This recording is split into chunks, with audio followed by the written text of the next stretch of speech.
Assalamualaikum warahmatullahi wabarakatuh. Alhamdulillah, kita berjumpa lagi dalam siri penjelasan Wahai Ibu, Wahai Ayah, yang sebenarnya merupakan penjelasan ke atas buku saya dengan judul yang sama, Wahai Ibu, Wahai Ayah. Okey, untuk siri ini kita akan masuk dalam bab keutamaan ibu. Okey, ibu dan ayah dua-dua penting, tapi ibu ni Islam menekankan untuk lebih berbuat baik kepadanya. Kenapa ya? Nanti kita akan sentuh, kita akan kupas dan bincang sama-sama. Sebelum tu saya nak tanya. Saya nak tanya kepada tuan-tuan dan puan-puan, kita biasa mendengar orang kata, syurga itu di bawah tapak kaki ibu. Syurga itu di bawah kaki ibu. Betul ke? Biasa dengar kan? Betul ke? Pernah terfikir tak? Itu hadis ke orang kata tu? Kalau hadis tu, hadis riwayat siapa? Dan apa darjatnya? Okey. Saja saya nak tanya supaya kita ini membiasakan diri menyemak apa yang biasa orang kata. Kalau hadis, okey, hadis riwayat siapa? Dan apa darjatnya? Dan apa pula cerita di sebalik hadis tu? Supaya kita ni dalam beramal, dalam berpegang ataupun beramal kepada sesuatu, kita lebih yakin dan kita lebih seronok melakukannya. Berbeza jika dibandingkan dengan hanya mengikut-ikut apa yang orang kata, apa yang ustaz kata, apa yang ustazah kata. Tapi kita sendiri pun macam hadis ke tu. Okey. Tak apa, berita baik itu memang hadis Nabi SAW, ya. Hadis Nabi SAW, riwayat Imam An-Nasa'i dalam kitab sunannya. Okey, mari kita baca, saya bacakan ya. Daripada Sunan An-Nasa'i, daripada Muawiyah bin Jahimah As-Salami. Okey, Muawiyah bin Jahimah As-Salami, Anna Jahimah, maknanya ni anak dia yang cerita, bahawa ayahnya dulu, okey. Anna Jahimah ja'a ila Nabi sallallahu alaihi wasallam, bahwasanya Jahimah dia mendatangi, dia bertemu bertemu Nabi sallallahu alaihi wasallam. Faqala, lalu berkata, ya Rasulullah, aradtu an aghzuwa wa qad ji'tu astashiruka. Wahai Rasulullah, aku ingin sama nak ikut dalam ekspedisi perang. Okey, ghazwah dalam fiqh peperangan dia ada dua istilah ya. Satu ghazwah, satu lagi sariyah. Ghazwah ni ialah ekspedisi perang yang dipimpin oleh Rasulullah sallallahu alaihi wasallam. Maknanya panglima perangnya ialah Rasulullah sendiri. Kalau sariyah, ianya adalah ekspedisi perang, pasukan perang yang dipimpin oleh salah seorang sahabat yang dilantik oleh Rasulullah sallallahu alaihi wasallam. Ghazwah selalunya besar, ramai, sebab Rasulullah ada ramai-ramai nak ikut. Sariyah selalunya jumlahnya kecil sikit. Dan sariyah ni pun lazimnya ataupun kadang-kadang Rasulullah utuskan untuk kita kata scout ataupun spy, mengintip keadaan musuh macam mana. Okay, sebab tu dia sariyah, dia senyap-senyap malam-malam jalan pergi tengok apa gitu. Tapi kadang-kadang rahsia terbongkar, akhirnya perang juga. Ada jadi gitu ya. Jadi itu beza antara ghazwah dengan sariyah. So yang ini ni Rasulullah nak pergi ekspedisi perang ghazwah. So Jahimah ni dia bertanya, nak ikut sama boleh tak? Ya. Wa qal ji'tu astashiruka, maka apa pandangan kamu? Okey, aku nak ikut ni, apa pandangan kamu? Faqala, maka Rasulullah bertanya, hallaka min ummin, apakah bagi engkau ada ibu? Ataupun dalam bahasa mudah kita, apakah kamu masih memiliki seorang ibu? Okey, Jahimah menjawab, qala na'am, ya ada.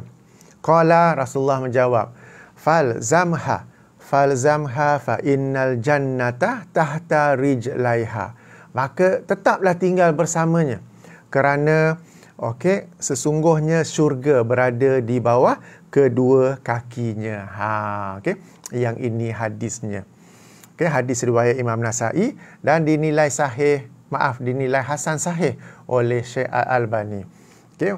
Berdasarkan hadis ini, kita dapat belajar betapa besarnya kedudukan seorang ibu, sehingga kan kalau nak ikut perang pun, kita tahu kan, kita ikut perang fi sabilillah ni pahalanya sangat besar.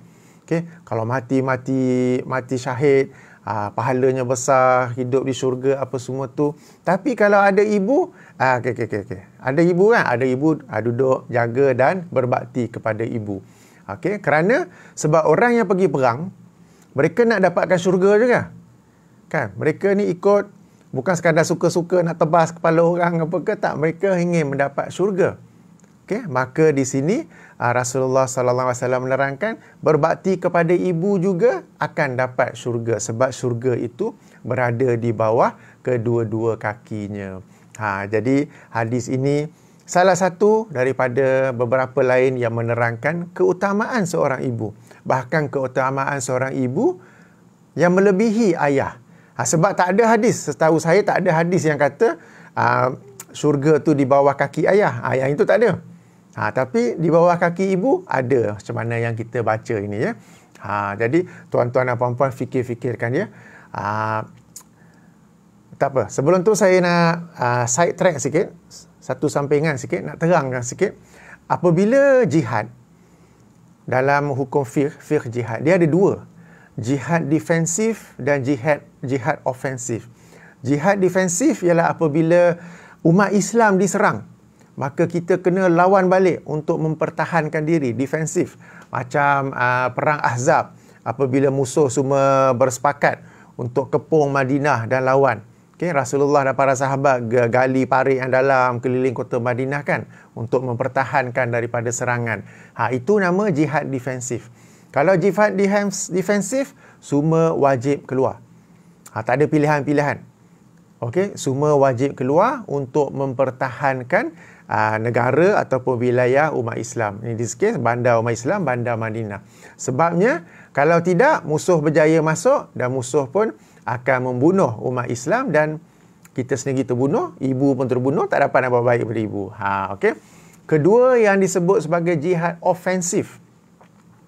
Jihad ofensif ni maknanya umat Islam, pasukan Islam sendiri yang keluar dan kita tak sebut menjajah bandar ke wilayah ke apa, kita sebut fath, kita membuka. Kita membuka daripada kegelapan kepada cahaya. Daripada perkara-perkara jahiliah yang buruk seperti menanam bayi hidup-hidup, seperti memaksa wanita berkahwin tanpa kesukaan dia ke apa ke, semua itu dihentikan. Tetapi bezakan bahawa dalam fath itu, bila telah takluk sesuatu wilayah ke bandar ke apa ke, tidak dipaksa. Tidak dipaksa warga asalnya masuk agama Islam.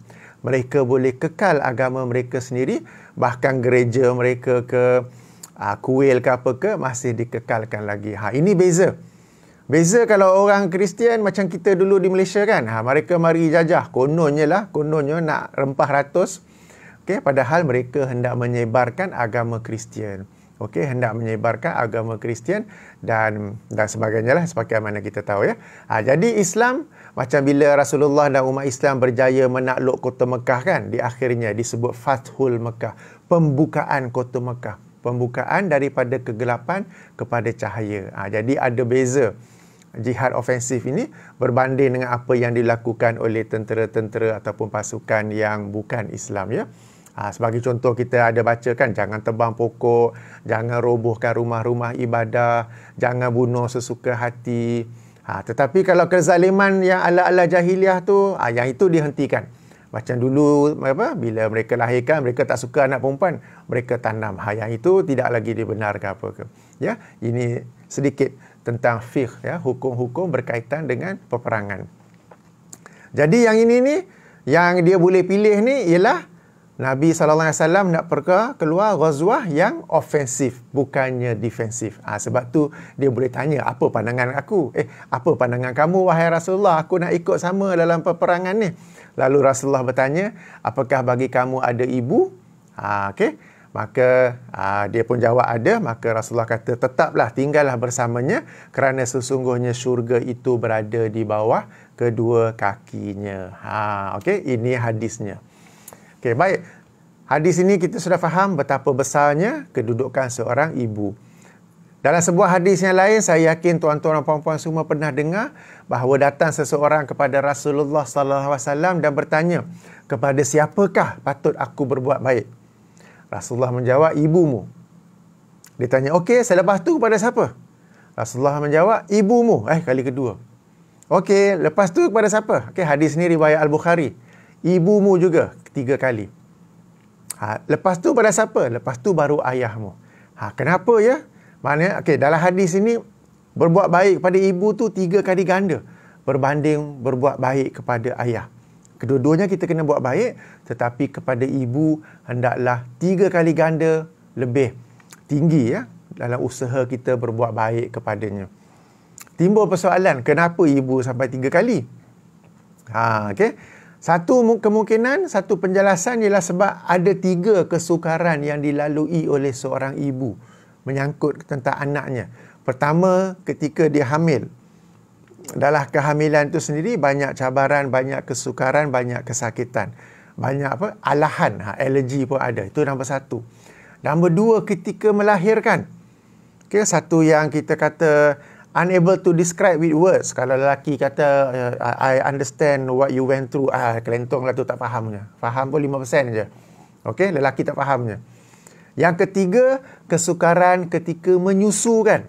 Okey, dan tempoh menyusu yang optimum itu ialah 2 tahun. Dan selama waktu menyusu tu banyak cabaran je untuk menyusu, nak buat kerja lain tapi nak menyusu, kadang susu tak keluar ke, kadang sakit ke, macam-macam ya, macam-macam cabaran. Jadi sebab itulah ada 3 cabaran besar yang dihadapi oleh seorang ibu dalam rangka untuk melahirkan seorang anak. Maka sebab itulah berbuat baik kepada ibu disebut 3 kali. Ada juga pandangan lain yang sebab antara ayah dengan ibu, anak-anak ni baik lelaki atau perempuan, mereka lebih mudah, mereka lebih macam rasa senang kalau nak buat derhaka ke apa ke, nak kata ke apa ke, kepada ibu. Kalau ayah dia takut sikit sebab ayah ni garang. Kalau ibu suruh buat sesuatu, nantilah tengah ni drama K-pop tak habis lagi ni. Kalau ayah suruh buat sesuatu, terus puas, terus pergi buat. Ada beza di situ. Di kalangan tuan-puan ada ke macam ni? Tuan-tuan dan puan-puan? Kan? Pernah tak? Sebab antara ayah dengan ibu, sekalipun anak perempuan, dia dengan ibu dia lebih senang untuk macam, tak nak buat malas lah. Nantilah bila-bila free ni. Kalau dengan ayah suruh buat, jam-jam tu dia buat. Sebagai contoh ya. Jadi, disebab itulah, disebabkan inilah, ibu ni, tu ada sebut betul. Kan? Anak yang kecil-kecil pun, bukan yang besar-besar ni, yang kecil-kecil tu pun, kalau mak cakap ni buat homework, nantilah nak tengok TV ni, kartun tak habis lagi. Ayah cakap tutup TV, sekarang buat homework, terus tutup, terus buat tu. Immediately. Okay? Jadi ada bezanya di situ ya. Jadi ini antara sebab kenapa ditekankan berbuat baik kepada ibu tu 3 kali, barulah kepada ayah. Okey.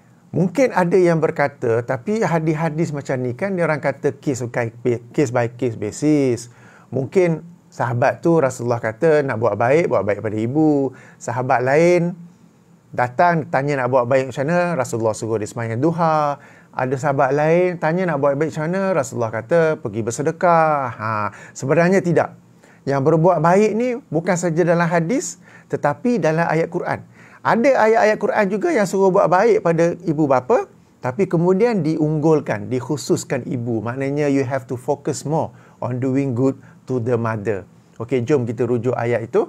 Pertama, surah Luqman. Surah Luqman ayat ke-14. Surah Luqman ayat yang ke-14. Ini termasuk salah satu pesanan Luqman kepada anaknya.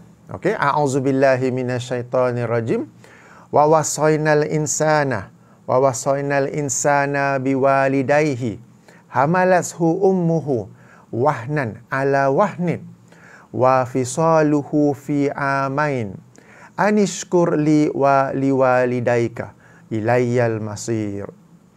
Dan kami perintahkan kepada manusia, tapi tak sebut nak buat apa. Perasan tak ayat tu? Wa wasainal insana, dan kami perintahkan kepada manusia. Lepas tu terus cerita apa yang ibunya. Okey, maaf. wa wasainal insana biwalidayhi, kepada terhadap kedua-dua ibu bapanya, tapi nak buat apa dengan ibu bapa tu? Tak sebut pula. Okey, perasan ayat tu, wa wasainal insana biwalidayhi, dan kami perintahkan kepada manusia dalam urusan ibu bapanya.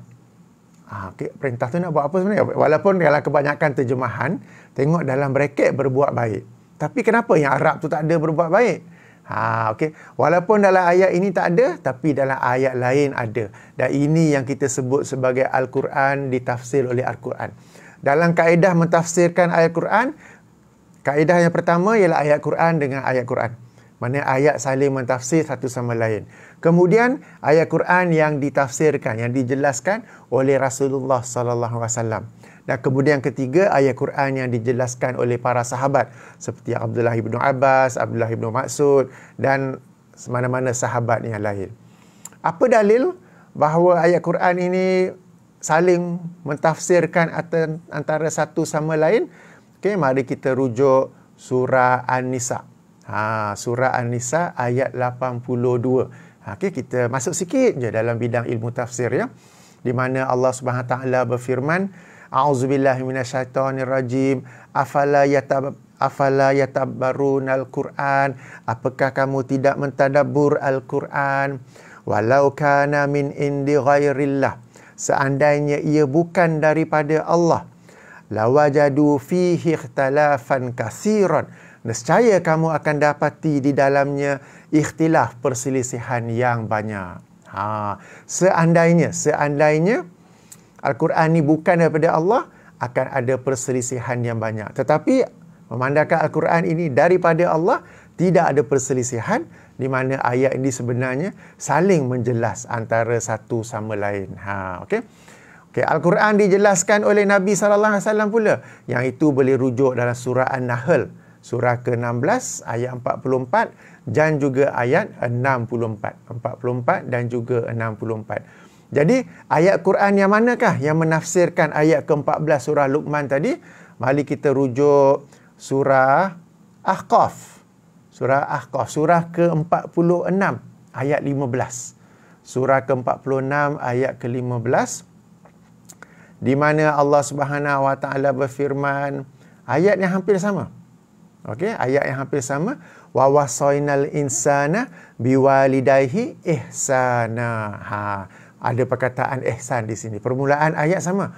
Wa wasainal insana biwalidayhi ihsana. Yang ini berbuat ihsan. Dalam siri yang sebelum-sebelum ni kita ada bincang bahawa ihsan ni adalah berbuat baik pada level yang lebih tinggi. Bukan buat baik biasa-biasa, tapi dalam buat baik yang level yang lebih tinggi. Jadi kembali kepada ayat surah Luqman itu, wa wasainal insana biwalidayhi ihsana. Yang ini berbuat baik. Kenapa ya? Kenapa nak kena buat baik? Allah menerangkan. Hamalathu ummuhu. Ibunya hamil, ibu dia mengandungnya wahnan ala wahnin. Dalam suasana kesukaran demi kesukaran. Dalam suasana kelemahan demi kelemahan. Tuan-tuan dan puan-puan, perhatikan ayat ni. Allah Subhanahu Taala boleh saja sebut wahnan kasiran, dengan kelemahan yang banyak atau kesukaran yang banyak. Tapi Allah sebut wahnan ala wahnin. One on top of another. Kelemahan demi kelemahan. Kesukaran demi kesukaran. Kenapa ya? Sama-sama kita tahu, bila seorang ibu sedang hamil, sedang mengandung, dia ada fasa-fasanya. Ada yang first trimester, second trimester, third trimester. Ada juga yang membahagikan fasa itu ikut minggu. Minggu pertama, minggu kedua, minggu ketiga, sampailah minggu 20, 30, apa semua tu. Okey? Jadi fasa-fasa ni. Dan setiap fasa tu, baik terikut trimester ke, baik ikut mingguan ke, ada cabarannya, ada kesukarannya. Dan inilah salah satu mukjizat Al-Quran ya, wahnan ala wahnin. Allah Subhanahu Wa Taala tahu, okey, kesukaran yang dihadapi oleh ibu yang sedang hamil itu berulang-ulang. Bukan nak sebut berulang, berperingkat-peringkat. Tu yang wahnan ala wahnin. Kesukaran atas kesukaran. Kelemahan atas kelemahan. Ya? Jadi setiap fasa tu ada cabarannya. Sebab ya, pada zaman Rasulullah, memang ada wanita yang mengandung, memang ada. Tapi mereka pada zaman tu tak adalah bahagi first trimester, second trimester, third trimester, minggu ni. Sedar-sedar hamil. Lepas tu sedar-sedar dah melahirkan. Ya? Sekarang ini dah dibahagikan ikut fasa-fasa itu dan setiapnya ada cabarannya, ada kesukarannya, ada kelemahannya, ada alahannya. Okey, setengah ibu bila mengandung, dia ada alergi macam-macam. Setengah tu alerginya lain. Alergi tak boleh duduk dapur langsung. Kena duduk di tempat lain. Ada yang alergi tak boleh duduk rumah, kena duduk dalam kereta saja. Macam-macam ya cabarannya. Dan pada fasa yang berbeza, cabaran yang berbeza, alahan yang berbeza dan Allah Subhanahu Wa Taala mengetahuinya. Kemudian apa lagi Allah berfirman? Wa fisaluhu fi amain. Dan tempoh menyusunya ataupun lebih tepat tempoh memisahkan susunya ialah selepas 2 tahun. Tempoh optimum ialah 2 tahun. Dan dalam tempoh 2 tahun itu pun banyak cabaran, banyak kesukaran yang dilalui oleh seorang ibu. Ya. Nak menyusukan, ibu-ibu sekarang mungkin dalam suasana bekerja, sebelum keluar bekerja nak kena pump dulu susu, simpan dalam freezer ke, bawa dengan susu pergi ke taska ke apa ke ya. Kalau yang ada cabaran tak boleh menyusu direct, dia mungkin bagi susu badan tapi kena guna botol. Kan botol tu nak kena sterilize lah dengan alat-alatnya macam-macam apa semua tu. Jadi dalam tempoh 2 tahun tu banyak usaha, banyak pengorbanan seorang ibu. Ayah pun ada kan dia tolong-tolong, tapi ayah ni tolong tu dia slow sikit. Kan sebelum ni bila tidur selalu jaga-jaga malam tu, sejak ada baby tidur lena, tak dengar baby nangis. Kan tak ada berlaku kan? Okey, tak berlaku kan? Jadi ini Allah gambarkan sebab anak-anak dia tak tahu benda tu. Okey, melahirkan pun susah, tapi melahirkan tu kadang-kadang boleh tengok dalam movie, dalam Netflix, dalam Astro ke apa ke. Akan tetapi yang dalam tempoh mengandung 9 bulan tu, mereka tak tahu sangat. Okey, ataupun tempoh menyusu tu, mereka tak tahu sangat. Sebab tu Allah Subhanahu Taala cerita di sini supaya mereka ambil tahu. Dan selagi mana tidak mengandung, selagi itulah tak akan tahu ya. Yang ini pun kita boleh tahu sikit je, mungkin 5% saja. Selagi tak hamil, selagi mana tak melahirkan, selagi mana tidak menyusukan, tidak akan mengetahui apa yang sebenarnya dilalui oleh seorang ibu. Okay? Itu. Jadi Allah SWT gambarkan sikit. Ya, gambarkan di sini. Kemudian apa ya? Allah firman, anishkur li waliwalidaika. Okey. Bersyukurlah, berterima kasihlah kepadaku dan kepada ibu bapa kamu. Okey, kalau kita tengok ayat ni dimulakan wa wasainal insana biwalidayhi, dan kami perintahkan kepada manusia untuk berbuat baik kepada kedua-dua ibu bapanya. Tapi patut Allah cerita tentang ibu je. Ibu yang hamil, kesukaran demi kesukaran.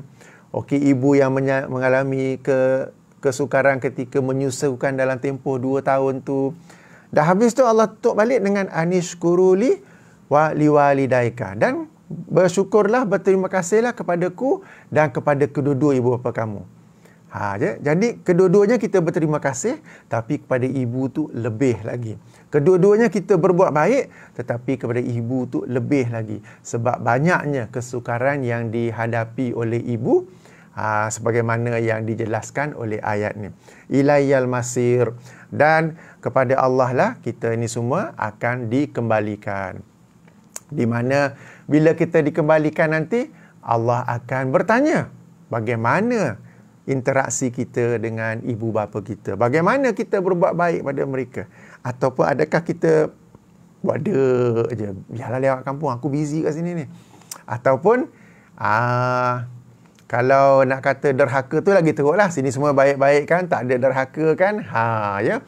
Jadi apa nak kata, ini Allah bagi peringatan kepada kita yang kita nanti akan kembali kepadanya, dan kalau kita buat baik, alhamdulillah, ianya menjadi sebab ya kita dapat memasuki syurga Allah. Tapi kalau kita biarkan saja, kita abaikan ibu bapa kita, banyaklah pula nanti kena soal ya. Jadi ayat ini berdasarkan hadis-hadis tadi menunjukkan penting berbuat baik kepada kedua-dua ibu bapa, akan tetapi hendaklah diutamakan lagi seorang ibu. Berdasarkan ayat ke-14 surah Luqman ni, ada dua perkara saya nak tekankan, yang saya nak highlight. Pertama, ini pesanan Luqman kepada anaknya. Okay, kita tahu kan, dalam surah Luqman, Luqman pesan kepada anaknya sekian, menunjukkan bahawa ibu bapa kena didik anak-anak untuk berbuat baik pada ibu bapa. Jangan expect anak-anak tu secara automatik tahu yang dia kena buat baik pada ibu bapa. Okay? Kita biar je anak-anak tu lari main apa sampai dah besar ke apa ke, lepas tu anak tu derhaka ke apa, kita marah anak tu, kurang ajar budak ni. Kita marah anak tu kurang ajar, anak kurang ajar ke atau kita yang kurang ajar?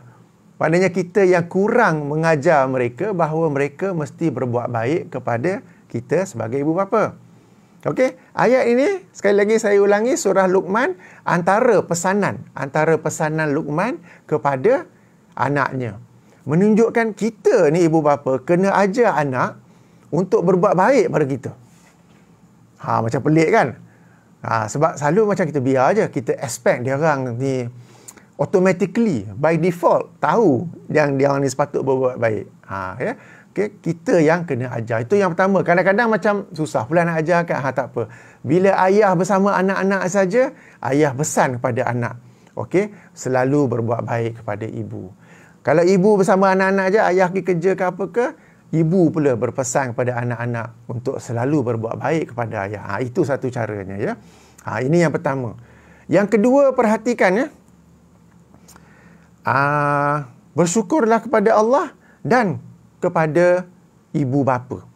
Kita ni selalu fikir, bersyukur ni bukan kepada Allah saja ke? Sebenarnya tidak ya. Ingat tak salah satu siri sebelum ni, siri kedua ya, hubungan menegak, hubungan melintang. Banyak orang agama ni dia hanya menjaga hubungan dia dengan Allah saja. Tetapi hubungan sesama makhluk, khasnya dengan ibu bapa, kurang sikit. Okay. Jadi di sini Allah menyuruh kita berterima kasih kepada dia dan juga berterima kasih kepada ibu bapa. Bukan sekadar itu ya, berterima kasih kepada manusia yang telah berbuat baik kepada kita sangat ditekankan di dalam Islam ya. Dalam sebuah hadis riwayat Imam Abu Daud daripada Abu Hurairah radhiyallahu anhu, an-nabi sallallahu alaihi wasallam qala la yashkurullah man la yashkurun nas. Tidak berterima kasih kepada Allah sesiapa yang tidak berterima kasih kepada manusia. Sebab ada setengah orang ni tak terima kasih pada Allah saja. Allah yang bagi semua-semua ni. Dapat makan pun terima kasih sekejap je kan. Allah yang bagi semua-semua ni. Tak. Kalau seseorang tu dia tidak berterima kasih kepada sesama manusia, dia dikira belum lagi berterima kasih kepada Allah. Jadi ini biasakan ucapan terima kasih kepada isteri yang banyak bantu kita, kepada orang-orang lain yang banyak apa ke, biasakan mulut kita ni terima kasih. Atau ucapan yang lebih utama ialah jazakallahu khairan kasiran. Jazakallahu khairan kasiran. Semoga Allah membalas dengan yang lebih baik, yang lebih banyak ya. Okey, kembali kepada ayat 14. Surah Luqman tu, saya nak tanya tuan-tuan dan puan-puan sekalian. Mesti semua ada parents kan? Okeylah, kalau dah meninggal dunia pun tak apa, saya tanya aja. Pernah tak kata secara direct, tanpa syarat-syarat ke, tanpa sembunyi-sembunyi ke apa, pernah tak kata secara direct, terima kasih ibu, terima kasih ayah, thank you mami ke mother ke, thank you mami, thank you daddy? Pernah tak? Sebab ini Allah kata berterima kasihlah kepada dia dan berterima kasihlah kepada ibu bapa. Pernah tak kita ucap terima kasih di bapa kita? Kalau ucap terima kasih direct je, tak payah dengan syarat-syarat ke, bunga-bunga ke apa ke. Kalau belum, saya sarankan lepas ini terus angkat telefon mak. Cakap je, terima kasih mak. Ni apa hal kau telefon tiba-tiba ni? Tak saja nak ucap terima kasih. Terkenang banyak jasa mak pada saya dulu, nak ucap terima kasih. Ayah ada tak? Dah tidur ke belum? Belum. Ni panggil kejap, nak ucap terima kasih je. Okay? Dan biasakan ucapan terima kasih ini, sebab ini merupakan perintah dalam ayat ke-14 surah Luqman ini. Okay? Dan juga katakanlah kalau ada birthday, hari jadi anda, jangan tunggu mak yang telefon. Tapi kamu yang telefon mak kata, terima kasih kerana melahirkan saya pada hari ini, 20 tahun, 30 tahun yang lepas. Terima kasih kerana bersusah payah mengandung saya. Saya ni dalam perut mak dulu nakal ke macam sekarang dah keluar ni? Kan? Terima kasih susah payah mengandung. Terima kasih susah payah melahirkan. Terima kasih susah payah menyusukan. Mak nak hadiah apa? Tukar daripada mak yang nak bagi hadiah, entahlah dah tua-tua pun dah arah hadiah kan. Kita pula yang bagi hadiah pada mak kalau nak bagi. Kan? Okey, tukar konsep tu. Jangan kita saja dah besar ni pun nak tunggu mak bagi hadiah apa semua. Okey, kita pula yang bagi. Kita pula yang ucapkan terima kasih. Jadi lakukan perubahan ya. Bila birthday anda, jangan tunggu mak yang telefon kata happy birthday anak, apa khabar, umur dah 30 ya, apa ke tak. Anda yang telefon dan kata terima kasih ya. Selari dengan ayat ini. Okey. Alright, sudah pun setengah jam, jadi itu yang saya hendak sampaikan. Okey, yang saya hendak sampaikan. Jadi sedikit ulang kaji, ya, memang ada hadis Nabi SAW bahawa syurga berada di bawah kaki ibu. Kita dituntut berbuat baik kepada ibu dan bapa, akan tapi keutamaan lebih kepada ibu. Yang ketiganya, kita kena ajar anak-anak berbuat baik pada kita. Jangan harap mereka automatik faham ya. Sebagaimana Luqman menasihati anaknya dengan ayat ini, kita pun menasihati anak kita untuk berbuat baik kepada kita. Ya. Kadang-kadang ni saya tengok sebahagian ataupun segelintir parents, segelintir ibu bapa, mereka betul-betul menjadi hamba kepada anak. Betul-betul menjadi hamba. Anak dibaginya hadiah, dibagi itu, dibaginya ni, duit simpan. Kenapa? Nanti anak nak masuk universiti perlukan 500,000, perlukan 1 juta, apa semua tu, mereka hidup serba minimum apa. Betul-betul menjadi hamba. Bila nak latih anak tu yang berbuat baik pada kita? Kan sungguh-sungguh duk hantar anak. Sekarang ni apa-apa exam sekolah lah. Sekolah rendah ke sekolah menengah ke. Duk ajar, hantar tuition, duk ajar, duk risau exam dia, duk risau result macam mana. Bila result keluar nak bagi hadiah pula. Kalau result dah keluar bagus, anak tu yang bagi hadiah ke mak bapak. Sebab mak bapak yang sebegitu lama duk berusaha keras untuk anak tu. Tak kisahlah SPM ke sekarang ni lagi, SRP ke apa ke. SPM ke kan, dapat A, banyak A ke apa ke. Anak tu yang bagi hadiah kepada mak bapak, sebab mak bapak tu yang duk didik dia, hantar tuition ke, concern ke, mendoakan dia apa. Ini anak dapat A, dah lah mak bapak selama ni duk bersungguh-sungguh tentang anak punya exam. Anak dapat banyak A, okey, nanti belikan satu jam tangan baru, belikan rantai baru ke, belikan yang lagi kaya tu beli kereta ke apa ke. Tukar. Jangan don't spoil your kids dengan duk bagi hadiah banyak sangat tu, duk manja sangat. Okey? Ini ni Luqman bagi nasihat ni bila anak tu dah boleh faham nasihat kan. Jadi awal lagi kita bagi dan kita latih anak yang berbuat baik pada kita. Jangan asyik mak bapak tidak buat baik. Tu yang akhirnya anak pun naik besar kepala ke apa ke. Ya, sesuatu yang perlu diperhatikan ya. Dalam rangka ni mendidik anak-anak itu. Baik. Ada apa-apa soalan yang bermanfaat yang untuk sama-sama, kalau saya tahu saya boleh jawab?